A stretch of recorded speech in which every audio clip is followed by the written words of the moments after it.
15 साल लालू जी और फिर अभी 14-15 साल से नीतीश जी बिहार के मुख्यमंत्री हैं। लालू जी और उनके समर्थकों का ऐसा मानना है कि पहले 15 साल जिस समय उनका राज रहा, उस समय सामाजिक न्याय की बात हुई। जो समाज में आर्थिक या सामाजिक रूप से पिछड़े लोग थे, उनको उनकी सरकार ने आवाज़ दी। उसके बाद के 15 साल 2004 के बाद से जब नीतीश जी मुख्यमंत्री हैं, उनके और उनके समर्थकों का ऐसा मानना है कि उन्होंने आर्थिक विकास और दूसरे सामाजिक पहलुओं पर ध्यान दिया है और बिहार का विकास किया है। दोनों ही बातों में कुछ सच्चाई तो ज़रूर है। अगर आप इसको ऑब्जेक्टिवली देखेंगे तो जो लालू जी के रिजीम में हुआ या अभी जो नीतीश जी के रिजीम में हो रहा है, उसमें कुछ सच्चाई ज़रूर है और जो वो दावा कर रहे हैं। लेकिन जितना उनके दावों में सच्चाई है, उतना इस बात में भी सच्चाई है कि बिहार आज 30 वर्ष के लालू जी और नीतीश जी के राज के बाद देश का सबसे पिछड़ा और देश का सबसे गरीब राज्य है। इस सच्चाई को कोई झुठला नहीं सकता है। विकास के ज़्यादातर मानकों पर बिहार आज भी देश के सभी राज्यों में सबसे निचले पायदान पर है। इसलिए अगर आगे के 10-15 बरस के रास्ते को आप देखेंगे तो ये तो तय है कि जिस रास्ते से आप आए हैं पिछले 10-15 सालों में, वो रास्ता आपको वहाँ पर नहीं पहुँचा सकता है। आने वाले 10-15 बरस और अगर उन वर्षों में बिहार को अग्रणी राज्यों की श्रेणी में आना है, तो जिस रास्ते पर ये राज्य पिछले 10 साल, 15 साल या 20 साल से चल रहा है, उन रास्तों पर चलकर हम वहाँ नहीं पहुँच सकते हैं। स्वाभाविक है कि उसके लिए एक नई सोच और नए प्रयास की ज़रूरत है। अब ये विवाद और बहस का मुद्दा हो सकता है कि वो नई सोच और नया प्रयास कौन करे और किसके पास है। मेरा ऐसा मानना है कि कोई भी व्यक्ति ये दावा नहीं कर सकता है कि ये सोच और प्रयास करने की सारी क्षमता किसी एक व्यक्ति विशेष के पास है। मैं ऐसा समझता हूँ कि बिहार के लोग जब तक सब मिलकर एक साथ इस नई सोच और नए प्रयास के पीछे अपनी ताकत नहीं लगाएंगे, तब तक बिहार की दशा और दुर्दशा सही नहीं हो सकती है। इसलिए मैं ऐसा मानता हूँ कि आने वाले दिनों में और आने वाले समय में बिहार के वो लोग जो इस धरती से जुड़े हैं, जो यहाँ के मुद्दों को समझते हैं और जिनमें यहाँ की समस्याओं को सुलझाने की क्षमता है, और उससे बढ़ के आने वाले वर्षों में बिहार को बदलने का जिनके पास जज्बा है, जो बिहार को बदलना चाहते हैं, वो सारे लोग और या उनमें से ज़्यादातर लोगों को एक साथ आकर कोई नई प्रयास करने की ज़रूरत है। इस संदर्भ में मेरी जो सोच है और जो मेरी भूमिका है, उसके बारे में मैं 2 बात आज बताने वाला हूँ। जैसा कि आप प्रेस में या अदरवाइज़ कई जगह मीडिया में स्पेकुलेट किया जा रहा है कि मैं कोई राजनीतिक पार्टी बनाने वाला हूँ या मैंने कोई राजनीतिक मंच बनाया है, ऐसी कोई घोषणा मैं आज नहीं करने वाला हूँ। मेरी कोशिश ये है और मेरी भूमिका आने वाले दिनों में ये होगी कि ये जो लोग जिनको मैं कह रहा हूँ, जो यहाँ के सामाजिक और राजनीतिक जीवन से जुड़े हुए हैं और जो यहाँ की मिट्टी को, यहाँ के मुद्दों को, यहाँ के समस्याओं को समझते हैं, उनमें से एक बड़ा तबका उनसे मिलना, उनसे समझना और उनको एक साथ एक प्लेटफॉर्म पर लाकर खड़ा करना। पहली मेरी भूमिका का पहला जो लक्ष्य है वो ये है। मैं मेरे साथियों के साथ पिछले 4-5 महीनों से हम लोगों ने करीब 17,000 साढ़े 17,000 ऐसे लोगों को चिन्हित किया है, उनसे संपर्क बनाया है। तो आने वाले 3-4 महीनों में मैं व्यक्तिगत रूप से इनमें से ज़्यादातर लोगों से मिलने वाला हूँ, उनसे बात करने वाला हूँ और जो जन सुराज की सोच है, गुड गवर्नेंस की जो सोच है, और आगे उसको बिहार में उतारने के लिए, बिहार में उस चीज़, उस अवधारणा को जमीन पर लाने के लिए जो करने की जरूरत है, इस संबंध में उनसे मिलकर उनसे बात करने वाला हूं। इस संदर्भ में मैंने पिछले 3 दिनों में कोई 150 लोगों से मेरी मुलाकात हुई। सैंपल के तौर पे जो 17,500-18 हज़ार लोग हम लोग के साथ जुड़े हुए हैं, उसमें समाज के अलग अलग वर्गों के लोग, अलग अलग पृष्ठभूमि के लोग, राजनीतिक और गैर राजनीतिक दोनों। और मेरा अनुभव पिछले 3 दिन का ये रहा है कि करीब करीब 90% लोग इस बात से पूरी तरह इत्तेफाक रखते हैं कि बिहार में एक सामूहिक नए सोच और नए प्रयास की जरूरत है।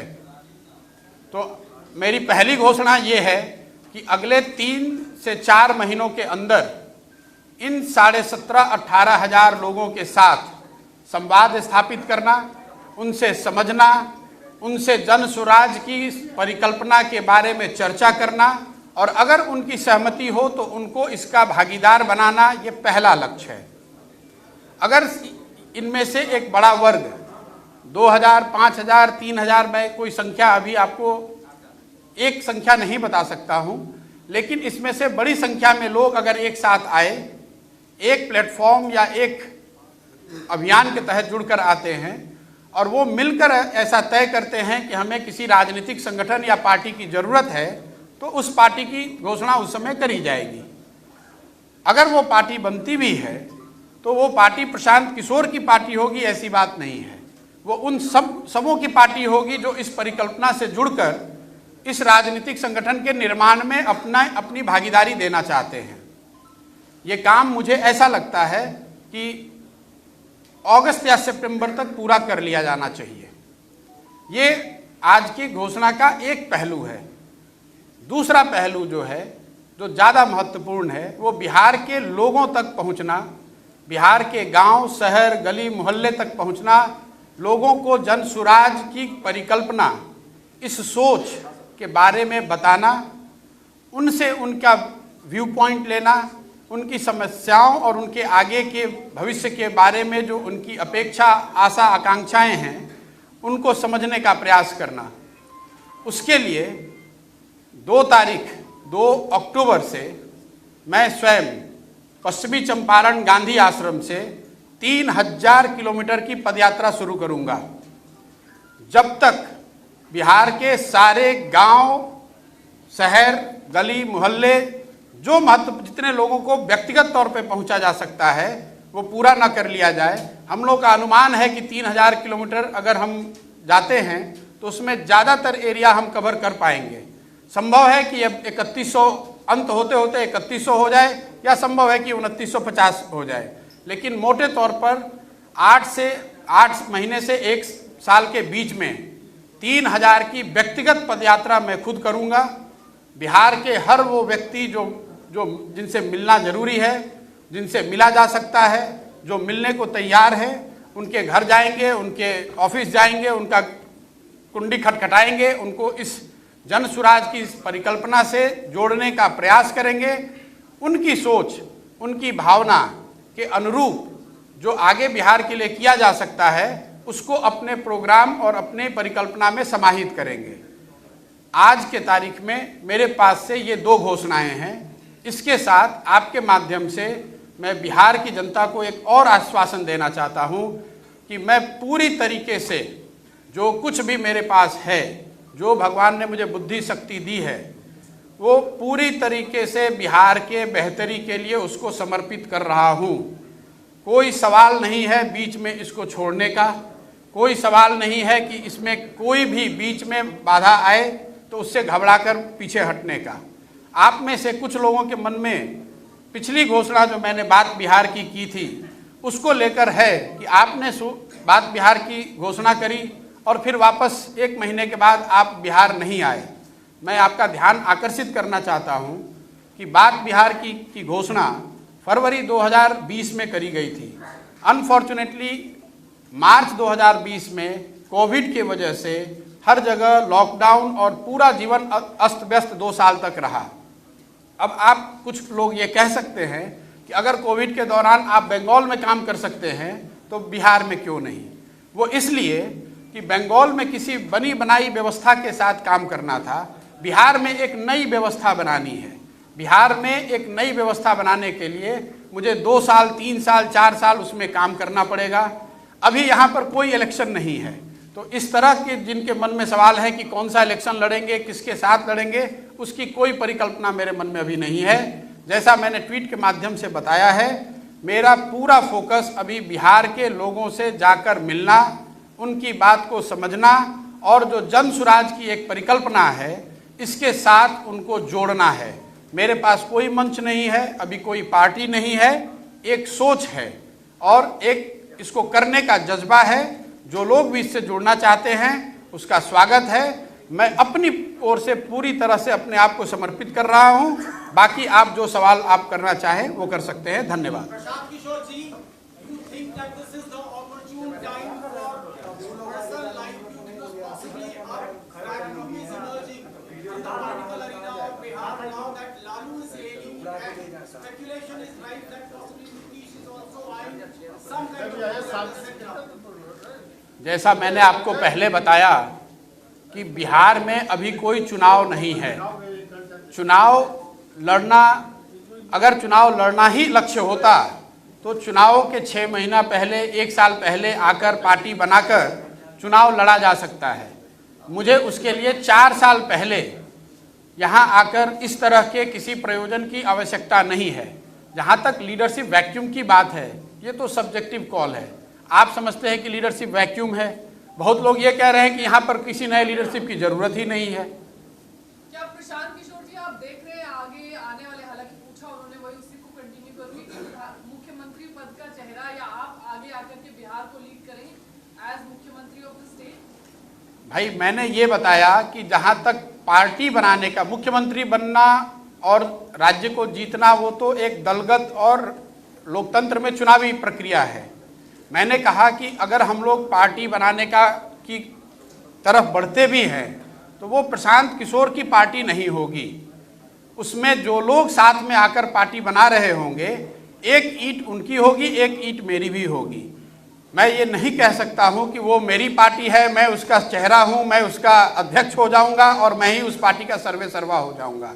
मैंने जैसा आपको पहले बताया, अगले 3-4 महीनों में ये जो 17-18 हज़ार लोगों को हम लोगों ने चिन्हित किया है, इनमें से जो लोग भी जन सुराज की परिकल्पना से, जो लोग भी बिहार के लिए जो हम सोचते हैं या जो उनकी सोच है, अगर हम लोग उसको अलाइन कर पाएँ और वो साथ में आकर अगर तय करते हैं कि हम सबको पार्टी बनाने की या किसी तरह की एक संगठन या मंच को बनाने की जरूरत है, उस समय वो कॉल लिया जाएगा। आपको क्यों लगा कि बिहार में आपको घूमना चाहिए? कौन 4 मुद्दे हैं जिनको लेकर आप बिहार में घूमना चाहते हैं? देखिए, मैं ऐसा समझता हूँ कि बिहार देश के सबसे गौरवशाली अतीत वाले राज्यों में एक है। जिस राज्य से गौतम बुद्ध, जैन, महावीर, चाणक्य, चंद्रगुप्त, अशोक यहाँ से निकले हैं, उस राज्य में स्थिति आज ये है कि शिक्षा व्यवस्था ध्वस्त है, हेल्थ ध्वस्त है, रोजगार का कोई संभावना नहीं है। और जैसा मैंने आपको बताया कि 30 साल के दोनों बड़े नेताओं के प्रयास के बावजूद बिहार आज देश में सबसे निचले स्थान पर है। ये मेरा नहीं आकलन है, ये भारत सरकार के डेटा हैं, भारत सरकार ने ये बताया है। और जिनकी सरकार आज बिहार में है, उनकी ही सरकार देश में है। ऐसा भी आप नहीं कह सकते हैं कि ये विपक्ष की सरकार दिल्ली में है इसलिए वो गलत डेटा दे रहे हैं। अब नीतीश जी से मैंने एक कोई प्रेस वार्ता उनकी देखी, नीति आयोग पर कुछ लोगों ने सवाल पूछा तो उन्होंने कहा अरे इनको कुछ पता है। संभव है कि किसी को कुछ नहीं पता है, लेकिन बिहार के लोगों को ये जरूर पता है कि आपके यहाँ मुख्यमंत्री रहते हुए बिहार की शिक्षा व्यवस्था पूरी तरह से ध्वस्त है, हेल्थ की व्यवस्था पूरी तरह से ध्वस्त है। बिहार के हजारों लाखों लड़के यहाँ से बाहर जाकर सबसे कठिन और दुरूह परिस्थितियों में काम करने के लिए मजबूर हैं। कांग्रेस के साथ आपकी बैठकें चली, कहाँ विश हुआ कि प्रशांत किशोर और कांग्रेस में बात नहीं बनी? नहीं, कांग्रेस को लेकर जो बात हुई है उसको मैंने ऑन रिकॉर्ड भी कहा है। जहाँ तक कांग्रेस के साथ उनके मौजूदा स्थिति के असेसमेंट का सवाल है। उन्होंने जो संजीदगी और सीरियसनेस जो उनको दिखाना चाहिए था उन्होंने दिखाया। उन्होंने कमेटी बनाई, कांग्रेस की टॉप लीडरशिप साथ में बैठी, उन्होंने जो मैंने उनको दिखाया या जो मेरी सोच के अनुसार मैंने उनको बताया उससे उनकी पूरी सहमति थी। उसके बाद जो इस चीज़ को करने के लिए रास्ते बताए गए उस पर भी गहन चर्चा के बाद एक सहमति बनी कि इन रास्तों पर चलकर बेहतरी हो सकती है। लेकिन उसको एग्जीक्यूट करने की जो बात है उसके लिए उनके मन में एक परिकल्पना है एम्पावर्ड एक्शन ग्रुप की। वो चाहते थे कि मैं उस एम्पावर्ड एक्शन ग्रुप में ज्वाइन करके एक मेंबर के तौर पे उस जिम्मेवारी को निभाऊं। मेरा जो डिफरेंस ऑफ ओपिनियन रहा है वो इतना ही रहा है कि empowered action group will be formed with an executive order of the Congress president। तो एग्जीक्यूटिव ऑर्डर से बनाए हुए किसी ग्रुप के पास इतनी ताकत, इतनी सैंक्शन नहीं होगी जो कि कांग्रेस में आमूल चूल परिवर्तन को लंबे समय में लागू कर सके। क्योंकि कांग्रेस के कॉन्स्टिट्यूशन के हिसाब से कांग्रेस को चलाने के लिए एक पहले से व्यवस्था बनाई गई है। उसमें अगर आप कोई बाहर से ग्रुप बना देंगे और उसको अगर कॉन्स्टिट्यूशनल कांग्रेस के कॉन्स्टिट्यूशन के हिसाब से पूरा सैंक्शन नहीं होगा तो आगे के काम करने में विरोधाभास हो सकता है और वो चीज़ काउंटर प्रोडक्टिव हो सकती है। मैं उनका शुक्रगुजार हूं कि उन्होंने मुझे बुलाया, मैं उनका शुक्रगुजार हूं कि उन्होंने मेरी बात में कुछ सही बातें पाई, लेकिन मुझे ऐसा लगा कि मैं उसमें जुड़कर कुछ ऐड नहीं कर सकता हूं, इसलिए मैंने उसको हम्बली मना कर दिया। एक सवाल है कि आपकी बातों पर कितना भरोसा किया जाए, क्योंकि आप ही थे जिन्होंने कहा कि बिहार में बहाव है, नीतीश कुमार है, और फिर मिडवे में आप छोड़ के चले गए। और आप आज आरजेडी की भी बात कर रहे हैं, लेकिन उस अलायंस में आप उसके आर्किटेक्ट भी थे। दूसरी बात है कि नरेंद्र मोदी के पीछे भी आप ही थे कि अब की बार मोदी सरकार। मेरा ये कहना है कि बिहार की जनता आपकी बातों पर कितना भरोसा करे, क्योंकि आपका एक ट्रैक रिकॉर्ड ये भी रहा है कि मिडवे में उस कैंपेन को छोड़ के चले जाना। भी आप तृणमूल के साथ में बहुत सारे लोगों को आपने नेताओं को अलग अलग राज्यों में लाया और उनको लगता है कि उनका भविष्य अधर में लटका हुआ है। दूसरा, एक बिहार के कंटेक्स्ट में पूछना है कि एक ऑफ एंड ऑन आपका और नीतीश कुमार का लव एंड जो भी रिलेशन चलता रहता है, क्या कोई मिलने मुलाकात की बात थी और उसका क्या भविष्य है आपका और नीतीश कुमार का? क्योंकि अभी भी लोगों को एक ये है कि आप जो कुछ भी कर रहे हैं बेसिकली उनके लिए आप स्टम्पिंग कर रहे हैं। उनका जो भी आज प्रिकेरियस सिचुएशन है वीजा भी उनके अलाय, वो आपके कैंपेन से उनको एक बूस्ट मिलेगा। देखिए, जहाँ तक पहली बात का जवाब है, आपने ठीक कहा। जो भी मैंने काम 10 बरस किया, अलग अलग राज्यों में अलग अलग नेताओं के साथ काम किया, तो स्वाभाविक है कि आप या जो लोग भी इसको देखना या मुझे जज करना चाहते हैं वो उसी के आधार पर जज करेंगे। तो मुझे आप ये कोई कहने में गुरेज नहीं है कि अगर कुछ लोगों को यकीन नहीं है तो मुझे उसके लिए और बेहतर प्रयास करने की ज़रूरत है। मैं आने वाले समय में अपने कार्यों से, अपने कंडक्ट से, अपनी मेहनत से वो दिखाऊंगा और उनका विश्वास जीतने का प्रयास करूंगा। अगर आज उनमें से कुछ ऐसे लोग हैं जिनको शक है या जिनको डाउट है कि ये कितने सीरियस हैं, मैं उनसे इतना ही कह सकता हूं कि साहब आप हमें टाइम दीजिए। जैसे आपने मुझे पिछले रोल में काम करते हुए देखा है, जिस दिन मैंने वो काम शुरू किया होगा तब कईयों को ये डाउट होगा कि भाई वो काम मैं कर सकता हूँ या नहीं कर सकता हूँ। 10 बरस उसको करके दिखाया तो आज आप मान रहे हैं कि थोड़ी बहुत इलेक्शन को मैनेज करने या लड़ाने की क्षमता या समझ मुझ में है। मेरा आपसे आग्रह आपके माध्यम से ये है कि जिन लोगों को भी इस तरह के डाउट है, आप बेशक आपका वो राइट है, आप वो डाउट रखिए, लेकिन मुझे मौका तो दीजिए करने का। जहाँ तक दूसरी बात है नीतीश कुमार जी का, भाई नीतीश कुमार जी के साथ मैंने 2015 में काम किया है महागठबंधन में, ये सबकी जग जाहिर बात है। और नीतीश कुमार जी से व्यक्तिगत तौर पे मेरा कोई झगड़ा नहीं है। व्यक्तिगत तौर पे जो मेरा नीतीश कुमार से रिलेशन है वो भी, उसमें कोई हिचक नहीं है मुझे मानने में कि मेरा उनसे बहुत अच्छा रिलेशन है। लेकिन व्यक्तिगत रिलेशन होना एक बात है और साथ में काम करना या उस पर सहमति होना वो दूसरी बात है। कुछ दिन पहले नीतीश जी दिल्ली आए और उनके कोविड होने के बाद वो पहली बार दिल्ली आ रहे थे, तो मैं उनके घर गया, उनके साथ खाना भी खाया। कई लोगों ने कई तरह की बातें उसमें कही। किसी ने बताया कि मैं उनको प्रेसिडेंट का कैंडिडेट बनाना चाह रहा हूँ, कोई कह रहा है मैं जदयू ज्वाइन कर रहा हूँ। लेकिन मैं आज आपके सामने बैठा हुआ हूँ, जितने वो स्पेकुलेशन की गई वो सब गलत साबित हुआ। देखिए, सामाजिक राजनीतिक जीवन में व्यक्तिगत शिष्टाचार, उससे हम विमुख नहीं हो सकते हैं। अब कल अगर नीतीश जी बुलाएंगे, यहाँ के मुख्यमंत्री हैं, जाना पड़ेगा, उसमें कोई दिक्कत नहीं है। लेकिन उनसे मिलने का मतलब ये नहीं है कि हम दोनों ने हर बात पे अपनी सहमति बना ली है या साथ में काम करने को तय किया है। 17,000 लोगों की जो बात की आपने जी, 17,000 लोगों से संपर्क करेंगे नहीं साहब। 17 साढ़े 17,000 लोग ऐसे हैं जो हम लोग के संपर्क में अभी हैं। उसके बाद आप पार्टी बनाएंगे, आप चुनाव लड़ेंगे? मैंने जो आपको कहा कि ये 17 साढ़े 17,000 लोग पिछले 4-5 महीनों में मेरे साथियों के माध्यम से मेरे संपर्क में हैं। वो व्यक्तिगत तौर पे जब मैं उनमें से ज़्यादातर लोगों से मैं जब तक व्यक्तिगत तौर पे नहीं मिल लेता हूँ और उनकी सोच क्या है, अगर वो सब मिलके या उनमें से ज़्यादातर लोग मिलकर जन सुराज की जो परिकल्पना है, जो बिहार में गुड गवर्नेंस की और जनता के गुड गवर्नेंस की जो बात कह रहे हैं हम लोग, अगर उसमें सबकी सहमति होती है और उसमें भागीदार बनकर लोग कहते हैं कि पार्टी बनाने की ज़रूरत है, तो मैं भी उस पार्टी में एक मेंबर के तौर पर आप मुझे देख सकते हैं।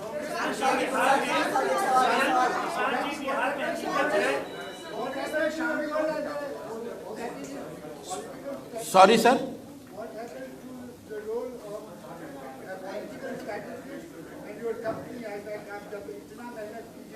जी आपका आईपैक का और your role as a political strategist in the state, what साहब 2 मई 2021 को जिस दिन बंगाल और तमिलनाडु के रिजल्ट आए, उस दिन मैंने पब्लिकली इस बात की घोषणा करी है कि मैं जो काम पहले करता था वो आगे नहीं करूंगा। ये अलग बात है कि आप या आप में से कई ऐसे व्यक्ति हैं जो उसको मानने के लिए तैयार नहीं हैं। 1 साल मैंने समय लिया है ये सोचने के लिए कि आगे जीवन में क्या करूं, और 1 साल सोचने के बाद फिर से वापस बिहार आया हूं और जो बात मैंने 2020 में कही थी, मूल रूप से उसी बात को पुनर्जीवित कर रहा हूं। उसी बात के प्रति अपना कमिटमेंट दिखाते हुए आपको बता रहा हूं कि आने वाले कई साल तक आप मुझे बिहार में पॉलिटिकल एक्टिविस्ट के रूप में ही देखेंगे। आईपैक संस्था के तौर पर they have enough people, my colleagues who have worked with me, they are far more capable than me. I have said it before and I am repeating it again. IPAC is in good hands. They will continue to work all where they get the opportunity to work. मेरा उनसे कोई direct relation, working relation अभी भी नहीं है और आगे भी नहीं है। प्रशांत जी, आप खुद डेटा एनालाइज करते रहे हैं 10 सालों से। कोई भी चुनाव लड़ने के लिए 3 इंपॉर्टेंट कंपोनेंट होते हैं, face, issues and caste. Bihar जैसे इंपॉर्टेंट कास्ट रीडन सोसाइटी में आपको क्या लगता है कि आप अगली जाति से हैं, कास्ट बैरियर को तोड़ पाएंगे? क्योंकि लालू जी आए तो एक वर्ग के नेता बने, उनका आधार वोट बना। नीतीश जी आए, एक वर्ग के नेता बने, आधार वोट बना, फिर उन्होंने अपना तोड़-फोड़ किया जो भी सोसाइटी में। फिर आपका आधार वोट क्या रहेगा? मुद्दे रहेंगे, लेकिन मुद्दों से काम चलता नहीं है। तो क्या आप कास्ट बैरियर को तोड़ पाएंगे ब्राह्मण होकर? देखिए, मैं ये जितने लोगों से मिलता हूँ, ये स्वाभाविक प्रश्न है और कई मैं आर्टिकल्स, लोग जो सो कॉल राजनीतिक विश्लेषक हैं वो लिख रहे हैं कि बिहार में तो कास्ट रीडन सोसाइटी है और कास्ट पर ही राजनीति होती है, इसलिए कोई भी आदमी यहाँ आकर चुनाव लड़ के जीत नहीं सकता है। पहली बात कि सिरे से ये बात को खारिज करता हूँ। अगर आप डेटा को एनालाइज करेंगे तो अलग अलग समय पर आपको दिखेगा कि जो सो कॉल्ड कास्ट रीडन सोसाइटी है उसमें भी लोग जातियों से ऊपर उठकर वोट करते रहे हैं। अगर आप आज की परिस्थिति को ले लें, आप लोग सब विशेषज्ञ हैं, राजनीति को कवर करते हैं, बिहार में सबसे ज़्यादा वोट आज नरेंद्र मोदी जी को है। नरेंद्र मोदी जी के जाति के कितने लोग बिहार में रहते हैं, आप मुझे बता दीजिए। अगर बिहार में हर आदमी जाति पर ही वोट कर रहा है, तब तो नरेंद्र मोदी जी को एक वोट भी नहीं मिलना चाहिए बिहार में। तो ये कैसे मैं मान लूँ कि यहाँ पर सिर्फ जाति के आधार पर ही वोट पड़ता है। दूसरी बात कि अगर आप जातियों को साथ एक बार को बहस के लिए मान भी लें कि जाति के आधार पर ही वोट पड़ता है, तो हर जाति में अच्छे लोग हैं, हर जाति में ऐसे लोग हैं जो कि बेहतरी सोच सकते हैं या बेहतर कर सकते हैं। ये जरूरी नहीं है कि हर जाति के सबसे गलत लोगों को ही आप सामने लेकर चुनाव लड़ें। कोई एक व्यक्ति प्रशांत किशोर तो चुनाव लड़ेंगे नहीं, पार्टी बनाएंगे नहीं। जब मैं सारे लोगों को जोड़ने की बात कर रहा हूं तो स्वाभाविक है उसमें सारे समाज के लोग होंगे, उन सारे समाज के अच्छे लोग भी होंगे। लेकिन जहां तक आपने बात कही कि सिर्फ कास्ट की बात नहीं है, मुद्दों की बात भी है, चेहरों की बात भी है। जिस चेहरे पर लोगों का भरोसा होगा, जो जिस चेहरे, जिस व्यक्ति, जिस ग्रुप के साथ ये बिहार के लोगों को लगेगा कि ये बिहार में नया रास्ता या नया सोच दिखा सकते हैं, उसके साथ मेरा पूरा यकीन है कि लोग जुड़ेंगे। और जहां तक मुद्दों की बात है, मैं बात अपनी कंप्लीट करूं, सिर्फ मुद्दों को समझने के लिए कोई बिहार में आप मुझे एग्जाम्पल बता दीजिए पिछले 15-20 साल में जिसने इतना बड़ा प्रयास किया हो। मैं 3000 किलोमीटर पैदल चलने की बात कह रहा हूं, लगातार 8 महीने 1 साल उनको समझने के लिए, लोगों को ये विश्वास दिलाने के लिए लोग क्या सोचते हैं, लोग क्या करना चाहते हैं और लोगों की आशाएं और अपेक्षाएं क्या हैं, उस चीज़ को समझने में मैं अगला 1 साल लगाना चाहता हूं। मैं चुनाव से 6 महीने पहले आकर कोई पार्टी बनाकर चुनाव लड़ने की प्रक्रिया का हिस्सा अभी नहीं हूं।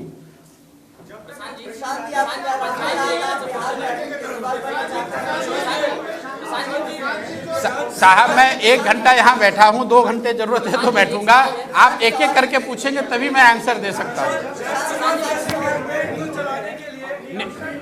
नीतीश जी, जब तक आप किसी दल में शामिल, किसी पार्टी की घोषणा नहीं करते हैं, तब तक क्या कांग्रेस में शामिल होने का जो दरवाजा है खुला है या ये चैप्टर अब क्लोज माना जाए? और दूसरी बात कि इतने सारे दलों से जुड़े होने या अप्रत्यक्ष रूप से उनके लिए काम करने के बाद आइडियोलॉजी के लेवल पर आप किसके साथ अपने को ज्यादा करीब पाते? देखिए, आपने कहा कांग्रेस का रास्ता, भाई कांग्रेस से बातचीत एक दूसरे फॉर्मेशन में हो रही थी, उन्होंने और हमने ऐसा मिलकर तय किया कि आगे चलने की अभी कोई संभावना नहीं है। उसके साथ ही मैंने आपको ये कहा कि मैं आपके सामने कैमरे पे पब्लिक को ये एश्योर कर रहा हूँ कि मैं पूरी तरीके से अपना समय, अपना तन मन बल बिहार के लिए समर्पित कर रहा हूँ। अब आगे मैं कांग्रेस के साथ काम करूँ या किसी के साथ काम करूँ, अगर 1 मिनट उसकी संभावना मान भी लें बहस के लिए, तो भी बिहार के प्रति जो कमिटमेंट है और बिहार सेंटर में ही, उस पूरी परिकल्पना में बिहार सेंटर में रहेगा ही रहेगा। इस चीज पे मैं पीछे नहीं हटने वाला हूँ। इतने बड़े कैंपेन के लिए फंड्स कैसे रेज करेंगे आप? किस चीज के लिए? जन स्वराज कैंपेन के लिए फंड रेजिंग कैसे होगी? पैसे कहाँ से आएंगे? पैसे कहाँ से आएंगे मेरे भाई? ऐसा है कि जिसके साथ जनता का समर्थन है, अगर जनता का समर्थन मेरे पास होगा तो वोट है तो नोट का जुगाड़ हो जाएगा। समाज पैसे की व्यवस्था कर देता है, आप उसकी चिंता न करें। और अगर कोई कमी होगी तो आपके माध्यम से जनता को अपील करेंगे कि कुछ और रिसोर्स के साथ हमारी मदद की जाए।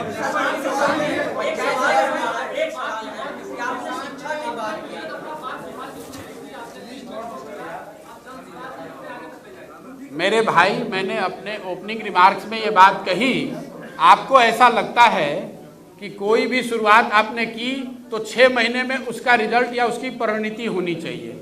मैंने आपको बताया कि बात बिहार की जो मैंने शुरू की थी वो इसलिए छोड़ दिया या उसको रोक दिया क्योंकि 1 महीने के बाद कोविड की महामारी शुरू हो गई। अब कोविड के दौरान अगर मैं पदयात्रा करता और हर घर में जाता तो आप मुझे दोष देते या मेरी सराहना करते? मैं कोविड खत्म होने का वेट कर रहा था। अभी तक कोविड खत्म हुआ है ऐसा तो नहीं कह सकते हैं, लेकिन बाई लार्ज हम लोग की जो नॉर्मल जिंदगी थी हम लोग उस तरह वापस लौटे हैं। तो मैं उस चीज़ को शुरू कर रहा हूँ।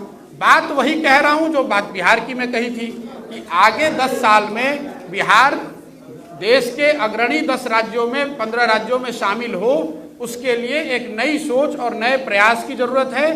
बिजनेस एज यूजुअल या जो जिस तरह की सरकारें यहाँ पिछले 15 साल 20 साल से चली हैं, उससे वो रास्ता, उससे वो मंजिल हम नहीं पा सकते हैं।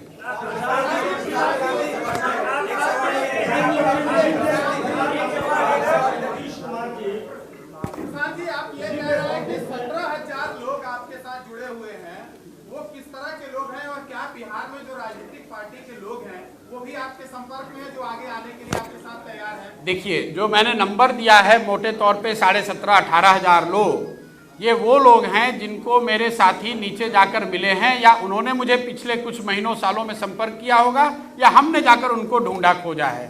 ये नंबर कोई फिक्स्ड नहीं है।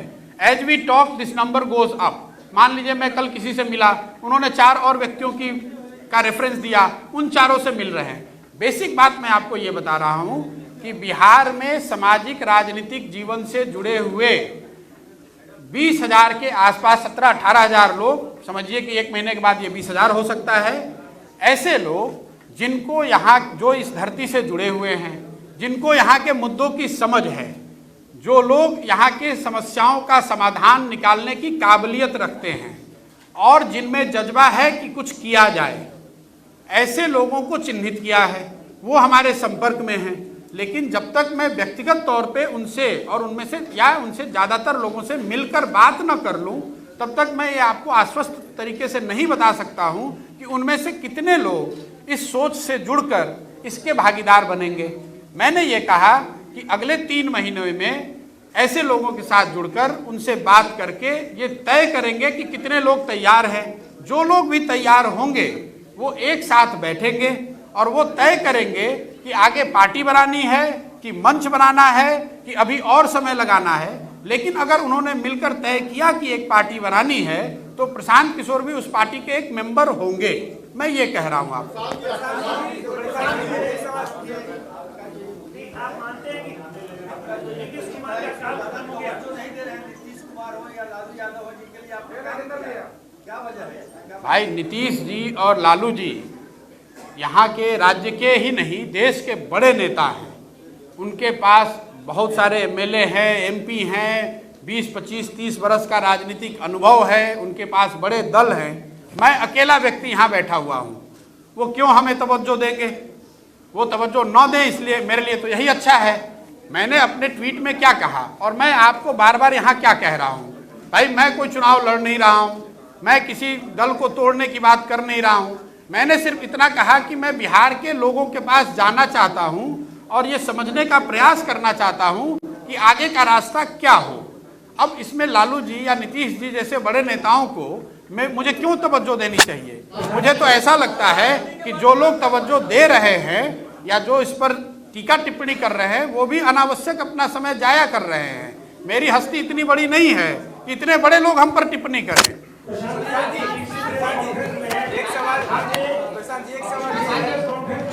आपने पंचायत इलेक्शन की बात की थी, पंचायत और प्रखंड तक जाने की बात की थी और कह रहे थे कि इनका मुखिया खड़ा करेंगे और ये करेंगे वो करेंगे।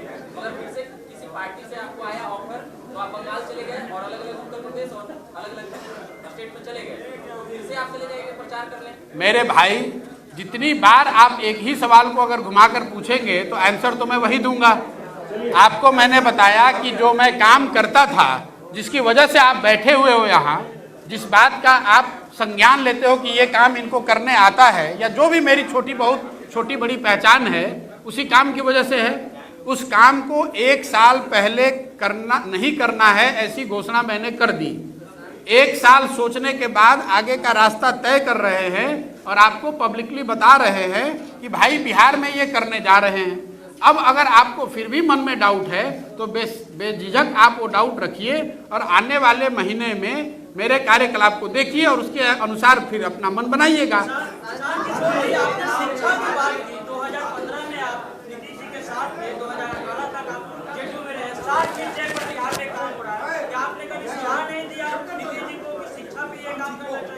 देखिए 2015 में आप में से जिन लोगों ने गंभीरता से उस अभियान को देखा होगा, 7 निश्चय की परिकल्पना बिहार में 40,000 गाँवों में लोगों से फीडबैक लेने के बाद करी गई थी।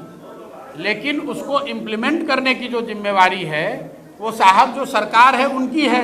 मैं सरकार में तो कभी शामिल रहा नहीं हूँ। आप भाई मैं जेडीयू में 2000 बिल्कुल ठीक बात है। तो माननीय मुख्यमंत्री जी जब आते हैं और उनके मंत्रीगण और नेता आते हैं तो उनसे तो आप ये सवाल करना चाहिए आपको कि साहब 7 निश्चय पर आपने 2015 में जो प्रॉमिस किया था उस पर आपने क्या किया? उस पर सरकार व्हाइट पेपर जारी करे, उस पर बताए कि कितने स्टूडेंट्स को स्टूडेंट क्रेडिट कार्ड मिल रहा है, उसमें बताएं कि कितने बेरोजगार लोगों को बेरोजगारी भत्ता मिल रहा है। 7 निश्चय के लिए आप मुझे क्यों अकाउंटेबल ठहरा रहे हैं? मैंने तो अपनी कोशिश ये की कि उस समय जितनी शक्ति बुद्धि मेरे पास थी लोगों से बात करके 7 पॉइंट प्रोग्राम बनाने को उनका एजेंडा बनाया। अब उस एजेंडे को इम्प्लीमेंट करने की जिम्मेवारी सरकार के बजाय मेरे कैसी हो गई, ये आप बता दो।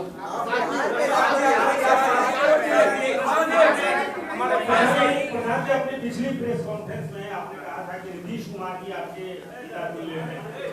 आज आप एक शुरुआत कर रहे हैं तो गांधी जी है, जन सुराज है, पैदल यात्रा है। नीतीश कुमार सुशासन की बात करते हैं, गांधी जी के 10 सिद्धांतों की बात करते हैं, चंपारण से वो भी पैदल यात्रा करते हैं।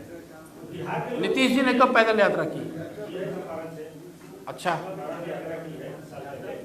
तो लोगों को ये शंका क्यों ना हो कि आपकी जो राजनीति होगी आगे आप लोगों से मिलेंगे, अगर राजनीतिक पार्टी बनाने की आवश्यकता आपको महसूस होती है, पार्टी बनेगी तो आपकी राजनीति आपके पिता तुल्य नेता के इर्द गिर्द नहीं होगी। नहीं, देखिए, अगर नीतीश जी के विचारधारा में या उनके कार्यकलाप में या उनके कार्यशैली में अगर कुछ अच्छी बातें हैं तो नीतीश जी ही क्यों, किसी भी समाज में किसी भी व्यक्ति के पास अगर कुछ अच्छा है तो उससे सीखने में या उसको अपने कार्यशैली में समाहित करने में कोई दिक्कत नहीं है। मैं तो आपको ये कह रहा हूँ कि मैं बिहार के हर उस व्यक्ति के पास जाना चाहता हूँ जो कुछ सुझाव दे सकता है, कुछ मदद कर सकता है। नीतीश जी तो बहुत बड़े आदमी हैं, यहाँ 15 साल मुख्यमंत्री रहे हैं। अगर उनकी सीख से, उनकी बुद्धि से, उनके अनुभव का लाभ अगर मुझे कुछ मिल रहा है तो उसमें नुकसान क्या है। जहाँ तक मेरे उनके संबंध, पर्सनल संबंध की बात है, तो मैंने पिछले प्रेस कॉन्फ्रेंस में भी कहा है और अभी मैं रिपीट किए देता हूँ। जितने दिन मैं और नीतीश जी साथ में थे, हमारा रिलेशन पिता पुत्र तुल्य ही था। उन्होंने मुझे पुत्र की तरह ही रखा और मैं पिता की तरह ही उनका आदर करता था। लेकिन इसका मतलब ये नहीं है कि मेरी अलग जर्नी नहीं हो सकती है। इसका मतलब ये नहीं है कि मैं उनसे अलग विचारधारा या अलग सोच नहीं रख सकता हूँ। आपने देखा, मैं जदयू में था और सीए एनआरसी के मुद्दे पे मुझे हटाया गया और पब्लिक डोमेन में ये बात है। मैं नीतीश जी से मिलने आया तो नीतीश जी ने मुझे फिर से आश्वस्त उस मीटिंग में करा कि मैं बिहार में ये लागू नहीं करूँगा।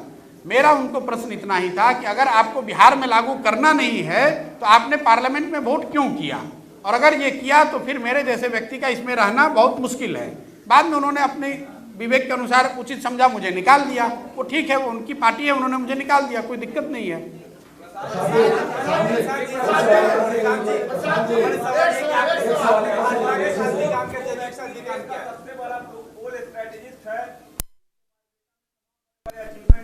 बिहार में आके स्ट्रगलर से क्यों लगता है? 2015 के ट्रैक रिकॉर्ड को अगर छोड़े तो आपका स्ट्राइक बिहार में कुछ खास नहीं है, फ्लॉप ही माना जाएगा। तो आखिर कैपिंग कहाँ पे आ रही है, कम्युनिकेशन गैप कहाँ आ रहा है? भाई, मैं बिहार में, जहाँ तक चुनावों का सवाल है, बिहार में मैं जिंदगी में एक ही चुनाव से जुड़ा रहा हूँ, 2015 में। और 2015 तो उसको छोड़ के किस रिकॉर्ड की बात करें? जब मैं किसी रिकॉर्ड में शामिल ही नहीं हूँ तो किस रिकॉर्ड की बात कर रहे हैं आप? जहाँ तक आपने ये कहा कि वो सब छोड़कर स्ट्रगलर की तरह शुरू कर रहे हैं, उस बात में सच्चाई है। मैं सब कुछ छोड़ के बिहार के लिए कुछ बड़ा करने की नीयत से फिर से जीरो से शुरू करना चाहता हूं और मुझे इस बात का एहसास है कि ये बहुत कठिन काम है। इस बात का मुझे पूरा इल्म है कि इतना आसान नहीं है, लेकिन ये कठिन है, इसीलिए करने आए हैं। क्योंकि दूसरा कोई व्यक्ति ट्राई करे ना करे, मेरी ऐसी सोच है कि ये कठिन है, इसलिए इसको ट्राई करना है और ये समाज के हित में है। इसलिए अपना घर परिवार सब छोड़कर यहाँ बैठकर इस काम को अगले कई सालों तक करेंगे। संभव है कि फेल हो जाएं, लेकिन मेरे इंटेंट में और मेरे प्रयास में आप कमी नहीं पाएंगे। आपने उस देश को चुना है जहाँ से गांधी जी ने सत्याग्रह शुरू किया था, चंपारण को, और स्वराज के लिए, सत्याग्रह के लिए गांधी जी ने चुना था। आपने अपनी यात्रा वहीं से शुरू की है, तो क्या माना जाए कि बिहार से फिर से एक आंदोलन शुरू हो रहा है, जेपी आंदोलन के बाद बीके जन स्वराज आंदोलन? पहली बात तो मैं स्वराज की बात नहीं कर रहा हूँ, मैं सुराज की बात कर रहा हूँ, जन सुराज की बात कर रहा हूँ। Good governance. आंदोलन के बाद बिहार से एक दूसरा आंदोलन शुरू हो रहा है। देखिए, उस पर मैं उसका आंसर दूसरे तरीके से दूंगा। अन्य कई राज्यों के मुकाबले व्यवस्था बदलने के लिए ही बिल्कुल मैं आपकी बात का जवाब दे रहा हूँ। मुझे ऐसा लगता है कि बिहार में पिछले कई दशकों में जेपी आंदोलन के बाद कोई भी सामाजिक राजनीतिक आंदोलन ने जन्म नहीं लिया है। जो लीडर्स भी बिहार को चला रहे हैं या बिहार के लीडरशिप के शीर्ष पे बैठे हुए हैं, उसमें से ज़्यादातर लोग जेपी मूवमेंट के आंदोलन से निकले हुए लोग हैं। शायद ये समय आ गया है कि फिर से जनता को एक तरह से एकत्रित किया जाए और जैसा मैंने उनको बताया, जो इस सोच में जुड़ना चाहते हैं और इसमें भागीदार बनना चाहते हैं, लेकिन इसकी तुलना किसी पीछे के बड़े आंदोलन से करना मुझे लगता है कि वो ठीक नहीं होगा। हम लोग बहुत छोटे व्यक्ति हैं और एक छोटा प्रयास कर रहे हैं। कितना सक्सेसफुल होंगे मैं नहीं जानता हूं, लेकिन मैं बार बार आपको ये कह रहा हूं कि मैं अपने इंटेंट और कोशिश में कोई कमी नहीं छोड़ूंगा। बाकी जनता मालिक है, उसको तय करने दीजिए।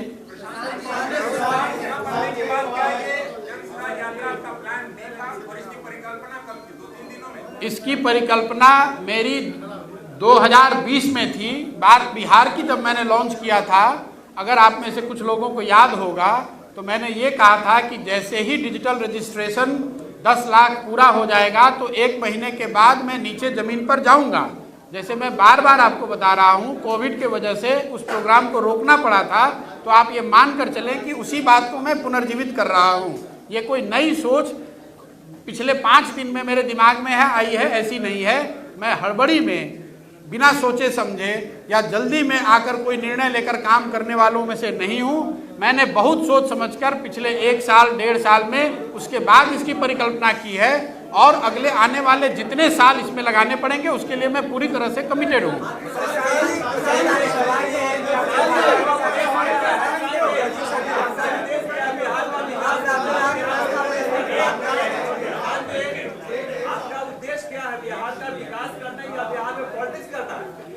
देखिए, क्या आप मानते हैं कि नीतीश जी का काल समाप्त हो गया और वो फेल हो गए हैं? बिल्कुल नहीं, ऐसा है। नीतीश कुमार जी अभी मुख्यमंत्री हैं, उनका 3 साल से ज़्यादा का समय कार्यकाल बाकी है, उनको उनका काम करने दिया जाए।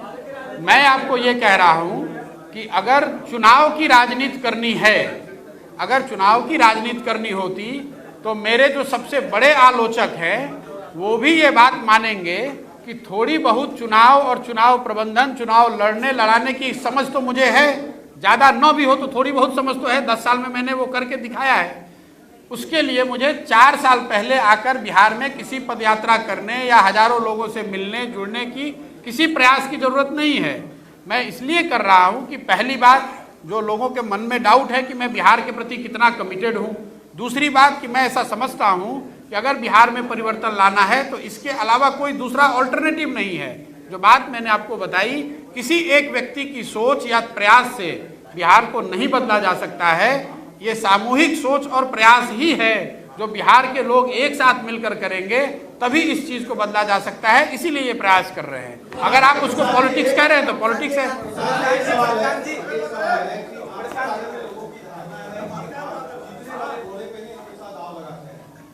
क्या माना जाए, 1 साल तक आप बिहार में अलग-अलग जिलों में घूमेंगे, वहां पर लोगों से टटोलेंगे, तो क्या माना जाए कि 1 साल बाद अगर जीतने वाली स्थिति आपकी नहीं होगी तो आप बैक टू पेविलियन हो जाएंगे? भाई, पहली बात की जो अवधारणा है कि मैं किस घोड़े पे दाव लगाता हूं और किस गधे पर बैठता हूं, ये तो आपकी सोच है।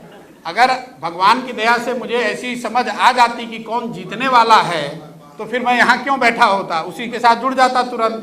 बात उसकी नहीं है, बात इसकी है कि बिहार में जो, जैसा मैंने आपको बताया, सरकारें बदलती रही हैं। 30 वर्ष में 2 बड़े नेतृत्व बड़े लीडर्स की सरकार आपने देखी है, 2 अलग अलग विचारधारा की सरकार देखी है। परिवर्तन जिस हिसाब से होना चाहिए वो नहीं हुआ है।